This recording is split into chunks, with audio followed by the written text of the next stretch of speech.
Zanzibar imeendelea kufahamika kama sehemu inayoheshimu silka, mila na tamaduni zake. Lakini siku za hivi karibuni, maadili hayo yameonekana kuporomoka kutokana na mwingiliano mkubwa wa wageni pamoja na baadhi ya wenyeji kuiga tamaduni zisizoendana na Zanzibar, huku baadhi ya watu wanaokodi nyumba hasa maeneo ya Mji Mkongwe wakizitumia tofauti na makubaliano yaliyowekwa.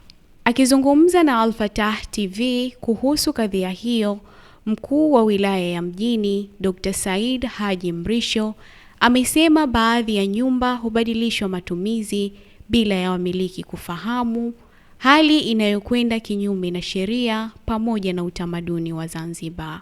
Leo tukiwa tuko katika Mji Mkongwe hapa, baada ya kupata taarifa ya hizi apartments zetu ambazo wananchi au wageni wanazikodi, lakini wanafanyia vitu ambavyo sivyo vile walivyokubaliana.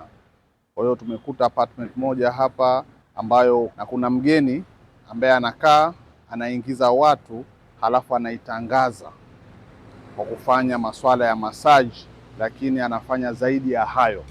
Maanake hata ukiangalia tangazo lake, bei zake ziko tofauti kabisa. Ukiangalia hata huduma anayoitoa kuna full body massage, lakini leo unakuta body to body massage. Unakuta kuna massage anakwambia kodo, ambayo ni kwamba kwa wale wenye stress hawezi kulala, anafanya massage mpaka unalala for 8 hours. Unakuta kuna massage nyingine kwa wale ambao wanahitaji privacy, maanake unakuwa uko kimya. Kwa unakuta lile tangazo lile na yeye mwenyewe anajiita Best of Heaven Massage and Spa. Kwa hiyo unakuta hata hilo jina kwamba kuna tatizo. Sasa tumekwenda tumemkamata na sasa hivi yupo kituoni na tutamlaza pale kwa ajili ya mahojiano. Kwanza kabisa serikali tunakosa mapato. Lakini la pili, biashara ile, je, serikali tuko nayo tayari? Hatuko tayari. Kwa hiyo hiyo inatuharibia jina la hapa Zanzibar, inatuharibia image, na tumekuta haya matukio mengi tu hapa Stone Town. Kwa maana hiyo tutayafanyia kazi. Mmoja kati ya wamiliki wa nyumba iliyopo Mji Mkongwe amesema nyumba hiyo ilikodishwa kwa matumizi ya kawaida, lakini baadaye ilibainika kutumika tofauti na makubaliano ya awali. Mimi nina apartment ambayo nalaza wageni kikawaida, lakini changamoto zinakuja kwa baadhi ya wageni wanapokuja Zanzibar. Mtu anachukua apartment kwa ajili ya kukaa au na kufanya vitu vingine mwenyewe vidogo vya kikawaida kisheria, lakini kumbe anakuwa na biashara zake nyingine. Wengine wanachukua apartment, mtu anakuja haujui na unamsajili vizuri kisheria na anajielezea vizuri tu kisheria, lakini unakuja kugundua ndani katika kumfuatilia na kumhoji vizuri anafanya biashara nyingine kama masuala ya kujiuza na masuala mengine, na sheria ya Zanzibar wakati mwingine hairuhusu na kuna utaratibu wake vile vile. Kama changamoto niliyoipata mimi, ambayo amechukua mtu apartment lakini amekaa, lakini kumbe ameihost apartment kwa niaba ya kwamba ni biashara ya kwake.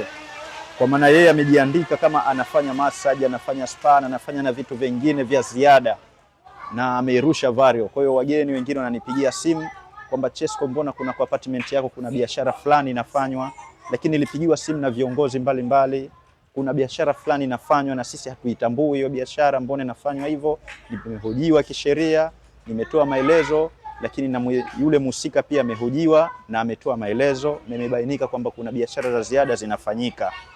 Kwa hiyo hilo ni jambo ambalo natahadharisha katika jamii na wafanyabiashara wenzangu na watu wengine wawe makini. Kutokana na hatua zilizochukuliwa na mkuu wa wilaya, mwanamke mmoja aliyedaiwa kukodi nyumba alitiwa mbaroni kwa kutumia nyumba hiyo kinyume na sheria na tamaduni za Zanzibar. For the first time nimekosa, nimeomba radhi kibinadamu, mmenielekeza, nimeshukuru. Hata hivyo mmenielekeza kwa ustaarabu.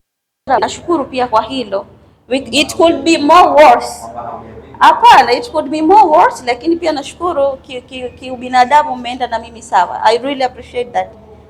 Nashukuru sana, nawashukuru kwa hilo. And I promise my next visit to Zanzibar it will be opening a place. Na hapa nitarudi. Wanajamii wametakiwa kuwa makini wanapokodisha nyumba zao kwa kuhakikisha wanafahamu matumizi halisi ya nyumba hizo ili kulinda maadili, usalama na utamaduni wa Zanzibar.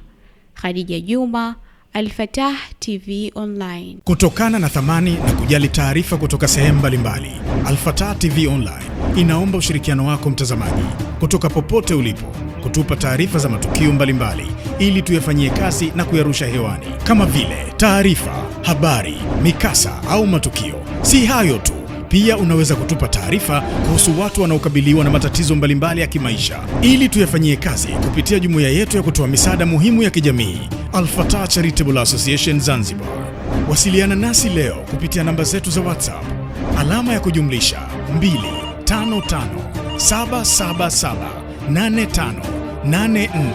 25577858490. Wasilisha kwetu leo, tuifikishe kwa jamii leo. Al-Fatah TV Online, dira ya umma.